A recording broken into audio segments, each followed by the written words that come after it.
무릎이 아프십니까? 계단 오를 때 통증이 오십니까? 아침에 일어나면 관절이 뻣뻣하십니까? 나이 탓이라고 생각하셨죠? 그런데 충격적인 사실이 있습니다. 이건 단순히 나이 때문이 아닙니다. 여러분의 관절이 보내는 경고 신호입니다. 지금 이 순간에도 관절이 무너지고 있다는 신호입니다. 60세 이상 어르신 절반 이상이 관절염을 겪고 있습니다. 하지만 모두가 같은 정도로 아픈 건 아닙니다. 어떤 분은 80세에도 등산을 다니십니다. 어떤 분은 60세에 지팡이 없이 걷기 힘들어 하십니다. 왜 이런 차이가 생길까요? 30년간 정형외과 전문의로 일하며 수천 명의 관절염 환자를 봤습니다. 발견한 사실이 있습니다. 관절이 무너지기 전에 신호가 있습니다.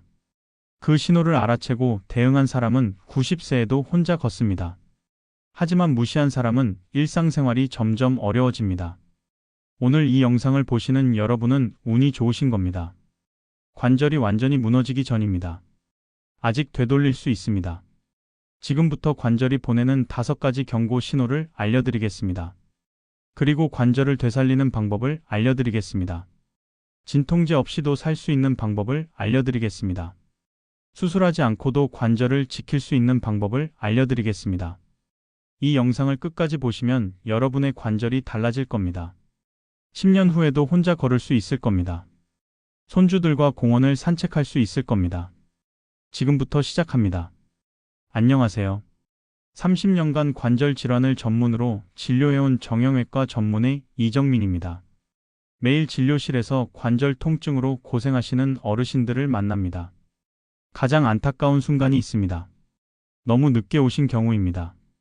이미 관절이 심하게 망가진 상태로 오십니다. 조금만 일찍 오셨으면 수술 안 해도 됐을 텐데, 조금만 일찍 관리하셨으면 이렇게 안 아팠을 텐데, 그래서 오늘 이 영상을 만들었습니다. 더 많은 분들이 조기에 관리하시길 바라는 마음입니다.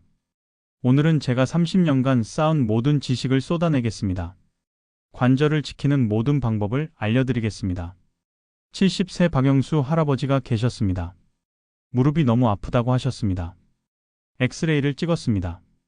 충격적이었습니다. 연골이 거의 다 닳아 있었습니다. 뼈와 뼈가 거의 맞닿아 있었습니다. 이게 퇴행성 관절염입니다. 왜 이렇게 될까요? 첫 번째 원인은 연골 마모입니다. 관절은 뼈와 뼈 사이에 연골이 있습니다. 이 연골이 쿠션 역할을 합니다. 충격을 흡수합니다. 부드럽게 움직이게 합니다. 하지만 나이가 들면 이 연골이 닳습니다. 한번 닳으면 자연 재생이 매우 어렵습니다. 점점 얇아집니다. 결국 사라집니다. 뼈와 뼈가 직접 부딪힙니다. 그때부터 극심한 통증이 시작됩니다. 왜 연골이 닳을까요? 평생 사용했기 때문입니다. 걸을 때마다 무릎에 체중의 3배가 실립니다. 계단 오를 때는 7배가 실립니다. 60년을 살면서 수백만 번 걸었습니다. 수만 번 계단을 올랐습니다. 연골이 닳을 수밖에 없습니다. 두 번째 원인은 관절면 변화입니다. 연골이 닳으면 뼈가 변형됩니다. 뼈 끝이 뾰족해집니다. 골극이 생깁니다.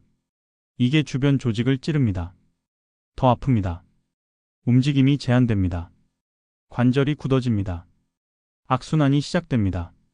세 번째 원인은 염증 증가입니다. 연골이 닳으면 관절 안에 염증이 생깁니다. 활막이 부어오릅니다.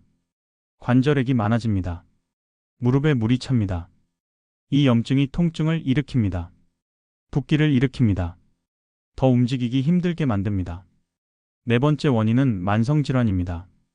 73세 이순자 할머니가 계셨습니다. 당뇨와 고혈압이 있었습니다. 비만도 있었습니다. 무릎 관절염이 심했습니다. 왜 그럴까요? 비만은 무릎에 과도한 부담을 줍니다.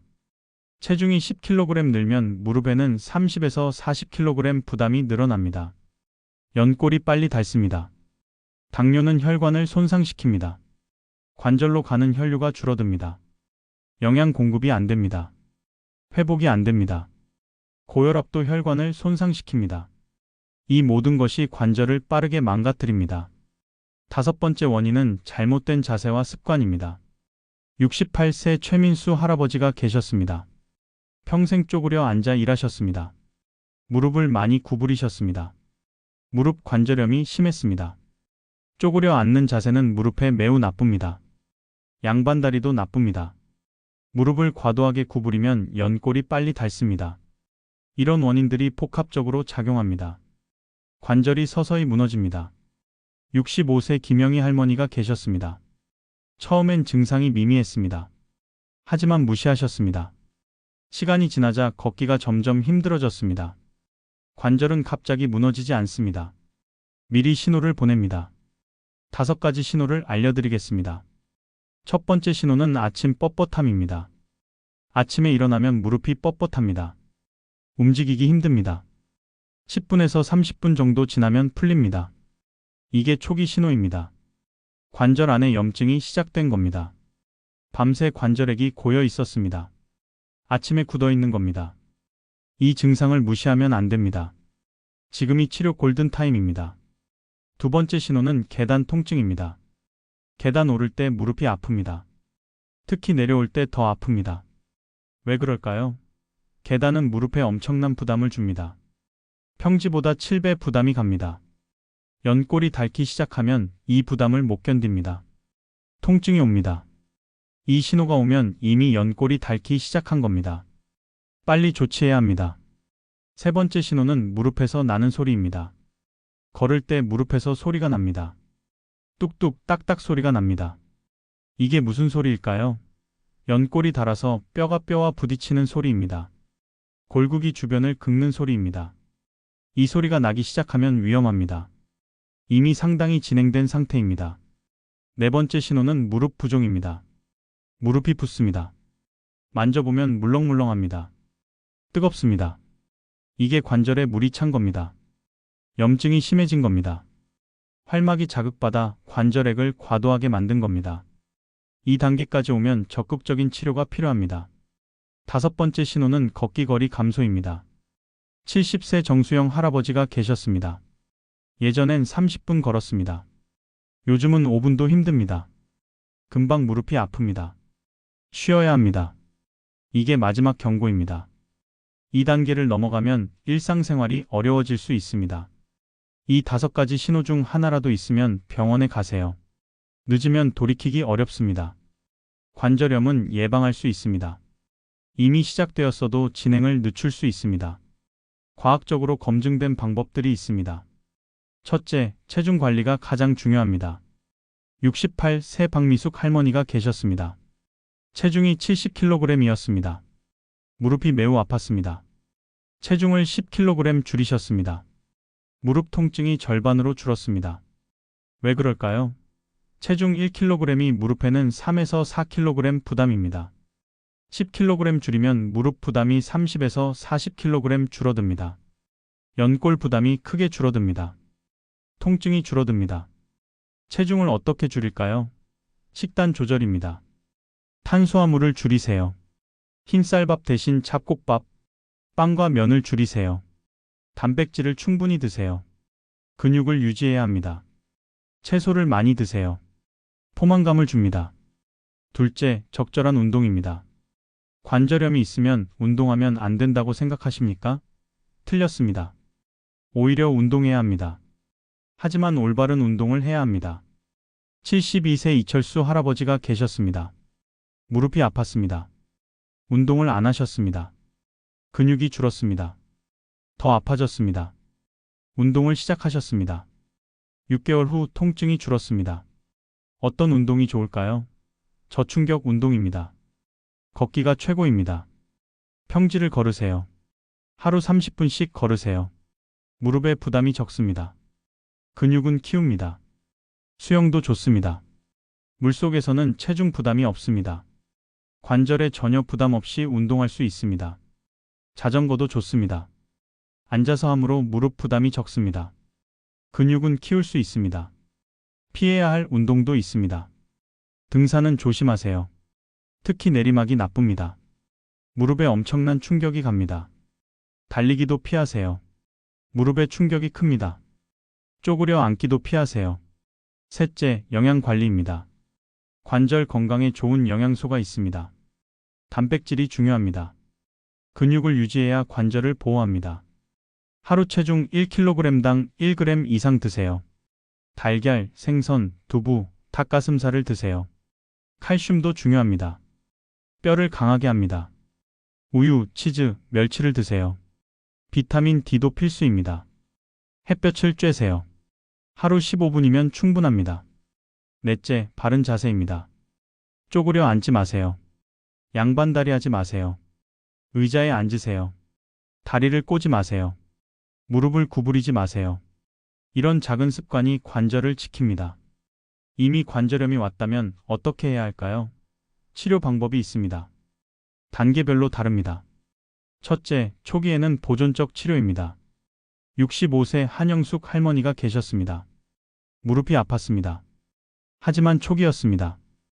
약물 치료를 시작했습니다. 소염 진통제를 드셨습니다. 통증이 줄었습니다. 물리치료도 받으셨습니다. 온열 치료로 혈액순환을 좋게 했습니다. 전기치료로 통증을 줄였습니다. 운동치료로 근육을 키웠습니다. 석 달 만에 많이 좋아지셨습니다. 초기라면 이렇게 충분히 좋아집니다. 둘째, 중기에는 주사치료입니다. 70세 최동호 할아버지가 계셨습니다. 무릎이 많이 아팠습니다. 약으로는 부족했습니다. 주사치료를 했습니다. 히알루론산 주사를 맞으셨습니다. 이게 관절의 윤활유 역할을 합니다. 연골을 보호합니다. 3개월마다 맞으셨습니다. 통증이 많이 줄었습니다. 스테로이드 주사도 있습니다. 염증을 빠르게 줄입니다. 하지만 자주 맞으면 안 됩니다. 연골을 손상시킬 수 있습니다. 1년에 3회 이하로 맞으세요. 셋째, 말기에는 수술입니다. 75세 송기철 할아버지가 계셨습니다. 연골이 거의 다 닳았습니다. 걷지 못했습니다. 인공관절 수술을 했습니다. 망가진 관절을 인공관절로 바꿨습니다. 수술 후 재활을 열심히 하셨습니다. 지금은 잘 걸으십니다. 인공관절 수술은 마지막 선택입니다. 하지만 필요할 때는 해야 합니다. 수술이 무섭다고 피하면 안 됩니다. 걷지 못하면 삶의 질이 떨어집니다. 근육이 줄어듭니다. 전신 건강이 나빠집니다. 수술이 필요하다면 하세요. 요즘 수술 기술이 좋습니다. 회복도 빠릅니다. 넷째, 약물 조심입니다. 72세 김순자 할머니가 계셨습니다. 여러 병원에서 약을 받으셨습니다. 관절염 약, 고혈압 약, 당뇨 약, 수면제. 하루에 10알 넘게 드셨습니다. 이게 다약제 복용입니다. 위험합니다. 약끼리 상호작용합니다. 부작용이 생깁니다. 약을 정리했습니다. 꼭 필요한 것만 남겼습니다. 할머니 상태가 좋아지셨습니다. 약은 꼭 필요한 것만 드세요. 의사와 상담하세요. 다섯째, 맞춤형 치료입니다. 사람마다 다릅니다. 관절염 정도가 다릅니다. 나이가 다릅니다. 다른 질환이 다릅니다. 똑같은 치료를 할 수 없습니다. 의사와 상담해서 나에게 맞는 치료를 찾으세요. 치료도 중요하지만 일상 습관이 더 중요합니다. 매일 관절을 보호해야 합니다. 첫째, 계단 대신 엘리베이터를 이용하세요. 68세 정미선 할머니가 계셨습니다. 4층에 사셨습니다. 매일 계단으로 오르내리셨습니다. 무릎이 점점 나빠졌습니다. 엘리베이터를 타시게 했습니다. 3개월 만에 통증이 줄었습니다. 계단은 무릎에 매우 나쁩니다. 특히 내려갈 때 더 나쁩니다. 엘리베이터가 있으면 이용하세요. 둘째, 장시간 앉아 있지 마세요. 텔레비전을 오래 보지 마세요. 30분마다 일어나세요. 스트레칭 하세요. 걸어 다니세요. 오래 앉아 있으면 관절이 굳습니다. 근육이 약해집니다. 자주 움직이세요. 셋째, 바닥에 앉지 마세요. 바닥 생활을 하지 마세요. 의자를 사용하세요. 침대를 사용하세요. 소파를 사용하세요. 바닥에 앉으면 무릎을 많이 구부립니다. 일어날 때도 무릎에 부담이 갑니다. 의자 생활로 바꾸세요. 넷째, 무릎 보호대를 사용하세요. 밖에 나갈 때 무릎 보호대를 착용하세요. 무릎을 따뜻하게 합니다. 약간의 지지를 제공합니다. 통증이 줄어듭니다. 다섯째, 집에서 간단한 운동을 하세요. 매일 5분만 투자하세요. 의자에 앉아서 다리 들어 올리기를 하세요. 10번씩 3세트 하세요. 허벅지 근육이 강해집니다. 무릎을 보호합니다. 벽을 짚고 까치발 들기를 하세요. 10번씩 3세트 하세요. 종아리 근육이 강해집니다. 균형감이 좋아집니다. 누워서 자전거 타기를 하세요. 1분씩 3세트 하세요. 관절에 부담 없이 근육을 키울 수 있습니다. 여섯째, 체중을 분산하세요. 한쪽 다리에만 체중을 싣지 마세요. 양쪽 다리를 균등하게 사용하세요. 무거운 짐을 들지 마세요. 장 볼 때 카트를 사용하세요. 배낭을 메세요. 한 손으로 들지 마세요. 일곱째, 스마트폰을 줄이세요. 하루 종일 앉아서 스마트폰만 보지 마세요. 대신 밖에 나가세요. 걸으세요. 사람을 만나세요. 몸을 움직이세요. 디지털보다 아날로그가 관절에 좋습니다. 이 모든 습관을 오늘부터 시작하세요. 작은 습관이 관절을 지킵니다. 여러분, 오늘 관절이 보내는 5가지 신호를 말씀드렸습니다. 아침 뻣뻣함, 계단 통증, 무릎 소리, 무릎 부종, 걷기 거리 감소. 이 중 하나라도 있으십니까? 있다면 지금이 골든타임입니다. 관절이 여러분에게 보내는 첫 번째 경고입니다. 이 신호를 놓치지 마세요. 무시하면 걷기가 점점 어려워질 수 있습니다. 하지만 지금 조치하면 10년 후에도 걸을 수 있습니다. 오늘부터 시작하세요. 한꺼번에 다 하려고 하지 마세요. 하나씩 시작하세요. 오늘은 엘리베이터 타기, 내일은 의자에 앉기, 모레는 5분 운동하기. 작은 실천이 쌓입니다. 한 달 후 통증이 줄어듭니다. 석 달 후 걷기가 수월해집니다.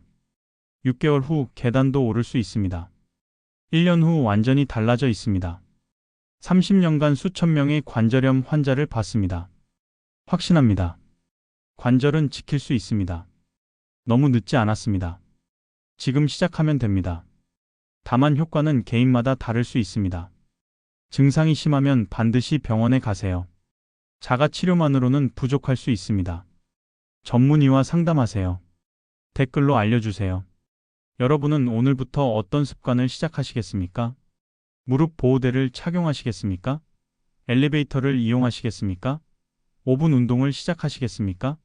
여러분의 다짐을 들려주세요. 그리고 이 영상이 도움이 되셨다면 좋아요와 구독 부탁드립니다. 관절 통증으로 고생하는 가족이나 친구에게 공유해주세요. 모두가 오래도록 건강하게 걸으시길 바랍니다. 관절이 보내는 신호를 놓치지 마세요. 오늘부터 여러분의 관절을 지키세요. 감사합니다.